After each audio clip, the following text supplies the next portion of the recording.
El comandante Javier Lerdo de Tejada, con más de 8.000 horas de vuelo y 14 años de experiencia profesional, junto al segundo piloto, Ramón Zuazo, inició el despegue del supercarabel TAE JK-297 del aeropuerto mallorquín de Son San Juan cerca de las 11 de la noche.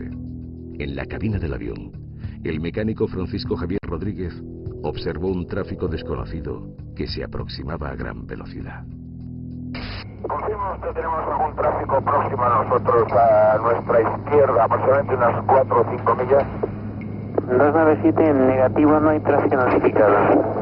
Tenemos dos señales de luces rojas, como ahora a unas 3 millas a las 10 de nuestra posición.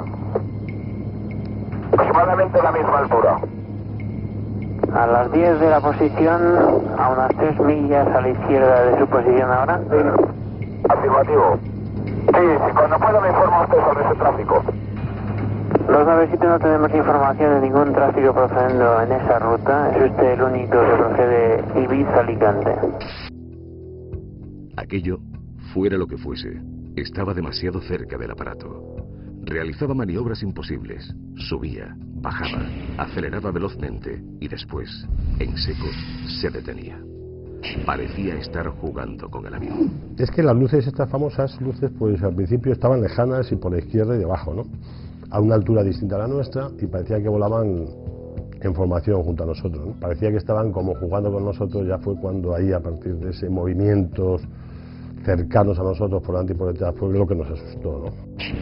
Repentinamente, y desde la estación de vigilancia militar EVA 5 de Benidorm, se localizaban como surgiendo de la nada hasta 5 ecos de objetos no identificados. ¿Quiénes eran? Y sobre todo, ¿qué pretendían al acercarse a un avión repleto de pasajeros? ¿Me confirma el tipo de avión que puede ser este tráfico? TAE 297, ¿me confirma si va en su misma dirección? Afirmativo, lo tenemos cada vez más cerca. Barcelona TAE 297, solamente puedo ver dos luces rojas fijas, sin flashing. Barcelona TAE 297, he incrementado el rate de ascenso, ahora estoy a través de 280 y el tráfico este sube mucho más rápido que nosotros y se acerca cada vez más. 297 recibida.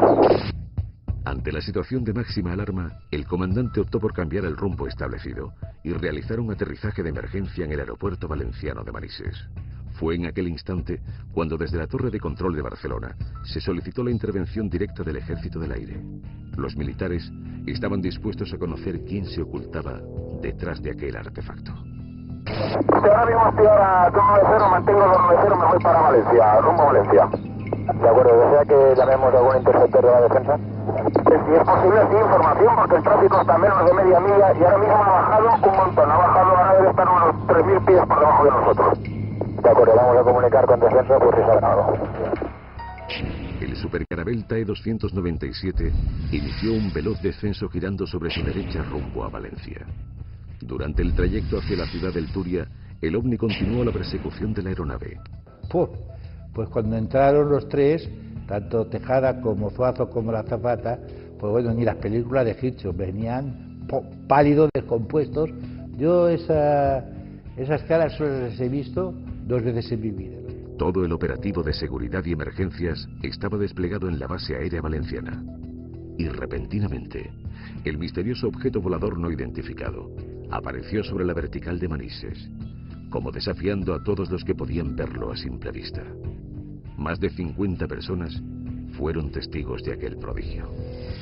Al final, entre la torre de control, los compañeros de la oficina de tráfico, el propio director del aeropuerto que estaba con nosotros, estaba aquí, había cenado aquí esa noche, y más personas que estábamos por aquí, llegamos unas 30 personas más o menos a ver lo mismo. El OVNI pudo ser observado desde diferentes puntos del aeropuerto e incluso desde las barriadas cercanas a las instalaciones aéreas. Aquello, fuese lo que fuese, estaba allí. Estuvimos haciendo un seguimiento, claro, empezamos a verlo, oye, ¿tú lo ves? Pues mira, sí, ahí está, pues lo típico, ¿no? Desde la torre de control nos llaman, oye, ¿lo estáis viendo? Sí, en la misma posición. Todos coincidíamos y no estábamos al lado uno del otro, porque cabría pensar una histeria colectiva, ¿no? Pues no, porque el señor que estaba en la torre lo veía, el que estaba en la otra parte de la plataforma lo veía, avisamos a la base aérea, entonces había una base aérea enfrente, ahora ya ha desaparecido. la base ahora es terreno de AENA, ¿no? Del aeropuerto, entonces había una base aérea, ¿no? Avisamos al capitán de día de la base aérea, salieron y desde la plataforma ellos también lo veían, y lo estábamos viendo desde distintos sitios, ¿no? Era la primera vez en la historia de la aeronáutica española que un avión comercial suspendía su ruta de vuelo y aterrizaba de emergencia por la presencia de un objeto volador no identificado. El denominado expediente Manises no había hecho más que comenzar. Un Mirage F1 de la base militar de los Llanos de Albacete, pilotado por el experimentado capitán Fernando Cámara, salía en misión de Scramble. El objetivo estaba claro: interceptar al intruso que había violado el espacio aéreo español.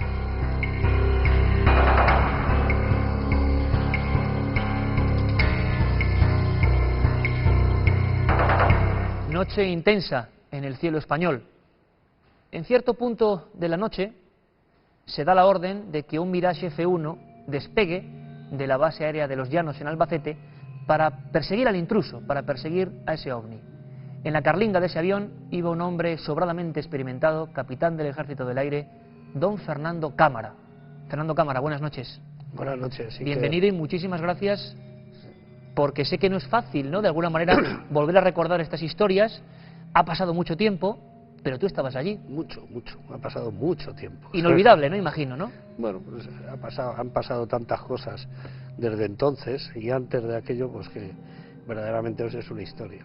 Oye, ¿qué ocurre, Fernando? En un momento dado a ti te despiertan, imagino, te dan la alerta y tú te montas en tu avión, despegas de allí. ¿Qué ocurrió? ¿Cómo fueron esos primeros minutos? Yo pasé por Valencia, por encima de Valencia, no vi nada, en el radar no aparecía ningún eco, no había ecos de otros aviones porque se habían encargado de separar el tráfico civil que pudiese haber en la zona. En un momento me pareció ver una luz hacia el sur, hacia el mar, una luz hacia el mar, y digo, bueno, pues dirígete allí a ver si ves algo. Vi pues delante de mí y un poquito más bajo, si yo iba a 20.000 pies, podría pensar que eso estaba a 18.000, 19.000 pies. O sea, lo veía un poquito por debajo del horizonte y delante, pues una luz que decía, pues, es roja, entonces decía, pues ahora es blanca. Pero no era una luz intermitente, ¿sabes? Iba variando poco a poco. Sí, de pronto la veías roja, de pronto la veías blanca, ¿sabes? Y la veías verde también. Entonces, yo, bueno, pues ahí la estoy viendo. Entonces, viéndola ahí, pues utilicé los modos en radar que tenía el avión, pues para ver si lo detectaba algo, ya enfocando directamente a esa luz que veía, pero nada, en el radar no aparecía nada.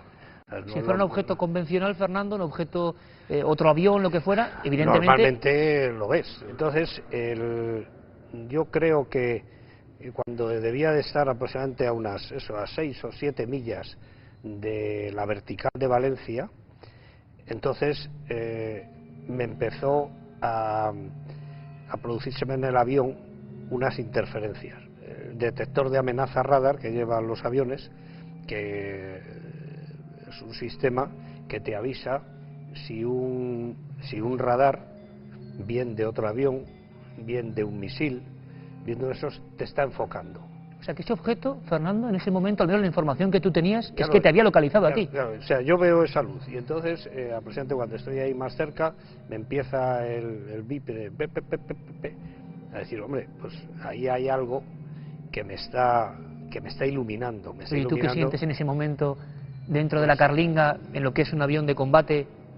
Pues lo que sientes es que alguien te está iluminando, ¿me entiendes? Y que te están iluminando con un radar que además el sistema te decía de qué tipo era un poco el radar.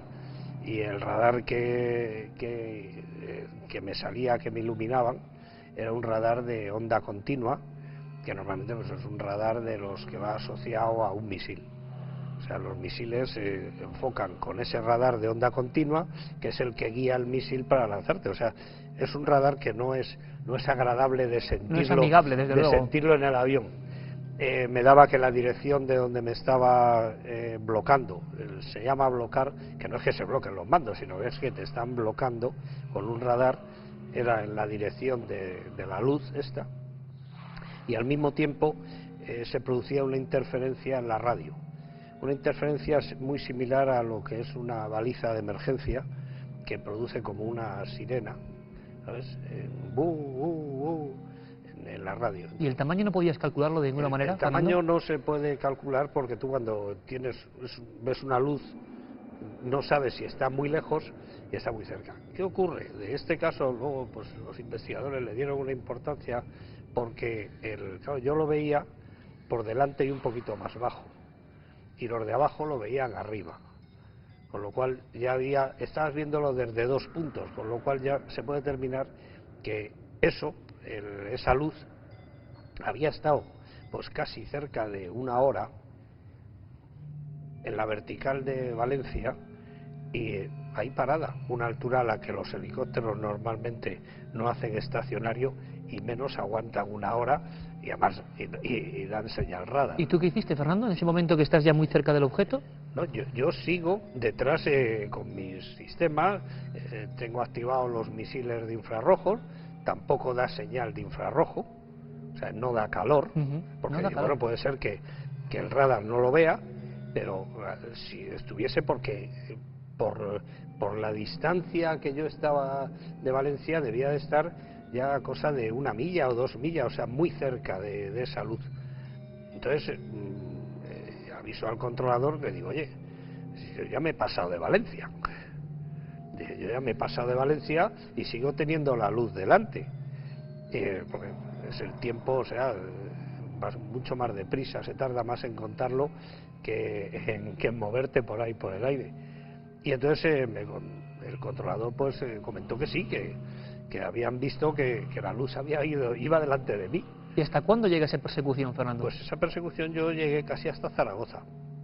Desde Valencia hasta Zaragoza, detrás de ese objeto volante no identificado. Aproximadamente, pueden ser 10 o 11 minutos, 15 minutos. Yo ahí pedí al control militar permiso para ponerme supersónico, para ver si me podía acercar más.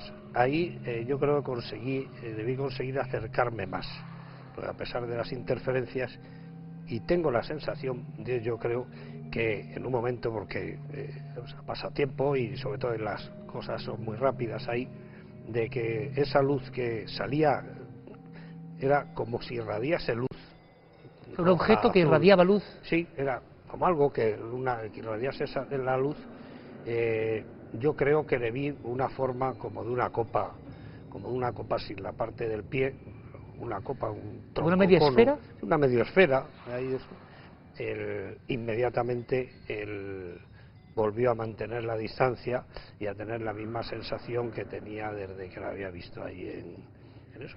Y entonces, pues ahí, detrás de él. Bueno, el testimonio de Fernando Cámara, capitán del Ejército del Aire, piloto de caza de Mirage F1, yo creo que no tiene nada que ver con lo que desgraciadamente la televisión nos ha enseñado durante años, de gente absolutamente extraña que habla de ovnis. También hay testigos de auténtica élite que los han visto. Pero no solo eso. Fernando habla de interferencias y es curioso porque tan solo unos días después, en otro informe durante muchos años confidencial del Ejército del Aire, se cuenta un episodio muy parecido sobre Motril, donde otro piloto, dice el informe, después de 10 minutos de vuelo persiguiendo una especie de tronco de cono situado sobre Motril, hablo de 2 días después de este caso, al pasar por rumbo 360 grados, el piloto escucha y viene, y lo están viendo, deletreado y escrito por los documentos, todavía en muchos años fueron confidenciales del Ejército del Aire, escucha unas voces parecidas a niños dentro de su carlinga que le dicen hola, ¿cómo estás? Hola, hola. La interferencia duró unos 30 segundos. El avión tomó tierra sin novedad a las 18:05 después de no alcanzar ese objeto. Casos como este, Fernando Cámara hablaba de un objeto semiesférico, como una media luna, no son casuales. Hay muchos documentos sobre este tipo de historias y repito en los archivos oficiales del Ejército. Por ejemplo, en los primeros días, concretamente el día 2 de enero de 1975, en el polígono de tiro de Bardenas Reales, uno de los lugares más vigilados de España en aquella década de los 70, donde hacían práctica de caza los pilotos norteamericanos, un objeto idéntico al que describe el capitán Fernando Cámara aterriza ante 30 testigos. Una noche antes, 5 soldados del Ejército y la Academia de Ingenieros de Burgos observan, en mitad del camino, 5 objetos con forma idéntica a lo descrito por Fernando Cámara, que incluso llegan a quemar el campo. Allí, al día siguiente, la prensa se encontró una huella de 300 metros cuadrados, huella que estamos viendo, una huella calcinada. Son documentos que nunca han podido ser resueltos. Precisamente nuestro compañero Juan Vallejo y también Francisco Contreras han logrado acceder a un lugar siempre hermético, pero que se ha abierto para las cámaras de Cuarto Milenio. Son las dependencias del Ejército del Aire, de la Biblioteca General Central del Ejército del Aire, donde reposan expedientes como estos, expedientes donde se cuenta lo que le ocurrió a Fernando Cámara. ¿Quieren conocer los documentos oficiales de OVNIs del Ejército Español? ¿Quieren ver los expedientes de primera mano? Ahí se los mostramos. Transcurridas 24 horas, la noticia saltó a los medios de comunicación provocando un debate sin precedentes. Los titulares de la prensa fueron contundentes.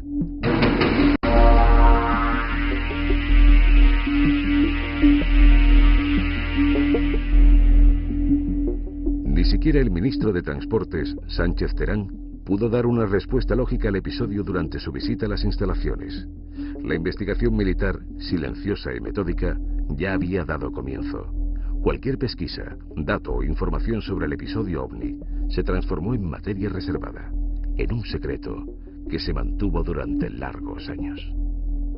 Enseguida vinieron dos oficiales del Ejército del Aire a entrevistarse con nosotros. Vino el capitán de cuartel que estaba de ese día de servicio en la base y vino también, me parece, el oficial de vuelos, un teniente o un capitán. Y ya nos hicieron una encuesta allí y luego tuvimos que volver a hablar con ellos, con una delegación del Ejército del Aire. A los 15 días tuvimos que volver. El operativo de las Fuerzas Armadas emprendió una ardua investigación.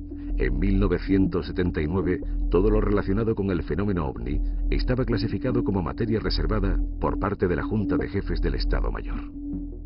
A lo largo del tiempo transcurrido, investigadores y periodistas han realizado meticulosos trabajos para intentar explicar lo que ocurrió aquella noche del 11 de noviembre.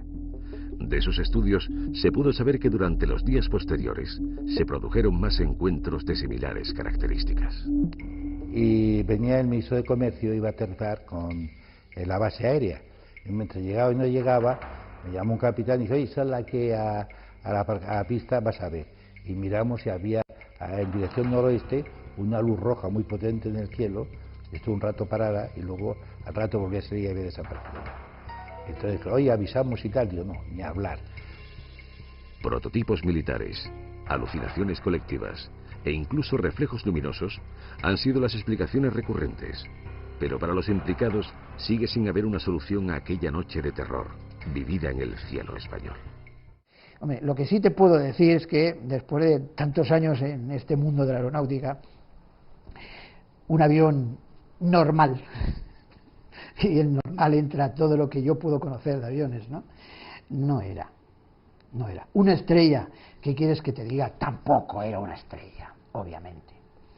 El reflejo de las chimeneas de no sé qué sitio que alguien dijo que podía ser, pues hombre, de Cartagena o no sé dónde dijo, pues oye, no. Pero es un ovni, ¿no? Un objeto volante no identificado. Algo que no supimos, por lo menos yo no llegué a saber nunca, ni tengo constancia de que se llegara a saber qué pudo ser, pero desde luego algo absolutamente fuera de lo normal. Hubo que esperar hasta el 29 de julio de 1994, fecha en la que los 142 folios que componen el informe militar del caso Manises fueron desclasificados. Un grueso volumen al que el equipo de Cuarto Milenio ha podido tener acceso. Nuestras cámaras han sido testigos de cómo en el cuartel general del Ejército del Aire se pueden consultar los expedientes OVNIs analizados por Defensa. Allí están los verdaderos documentos oficiales del gobierno español. En lo que respecta al expediente Manises, este finaliza con las conclusiones del juez instructor del caso, asegurando que se confirma la existencia de un tráfico no identificado en la zona, de procedencia desconocida.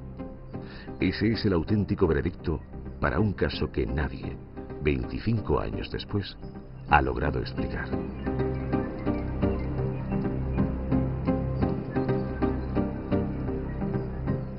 Hubo libros como el de el periodista, el gran periodista y amigo Juan José Benítez de la Gaceta del Norte, que le llamó Incidente en Manises, pero hubo otros, como el expediente Manises, de Juan Antonio Fernández Peris, que mucho tiempo después dieron una hipótesis. Y es que es habitual que en los casos más extraños se hagan hipótesis para explicarlos todavía más extrañas.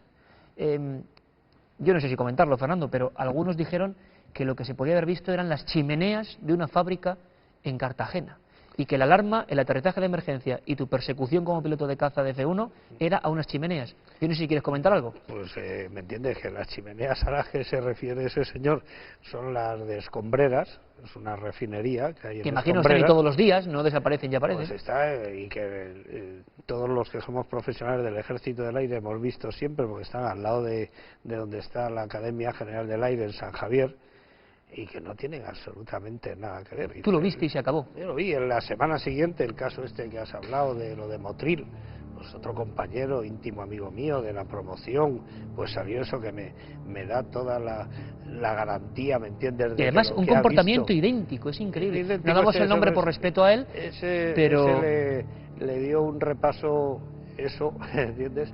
Que tenía hasta remaches el avión, estaban quemados. ¿Cómo, Fernando? Sí, bueno, pero es un caso que no sí, voy yo que llegó a... Bueno, se comenta en el informe oficial... Porque estando allí viendo el tema este, pues pareció como si una luz, como si un soplete, la sensación suya era que un soplete la había pasado por de abajo arriba del avión. Entonces se dijo, oye, me has metido contra un avión o contra otro avión que haya por aquí. Y pues si ahí no hay ninguno y tal. Entonces, cuando siguió detrás de eso, que era como si fuese un soplete de esos de acetileno, o sea, que te pega una pasada, ¿sabes? Pues fue cuando escuchó las voces estas. Las voces de niños. De los niños y eso, ¿sabes? Y además es que el caso este, como él se acordaba del caso de la semana anterior, el mío dice, pues a mí no me lo meten en la radio. Y él apagó las radios, no ya cambió canales, sino apagó las radios y lo seguía oyendo.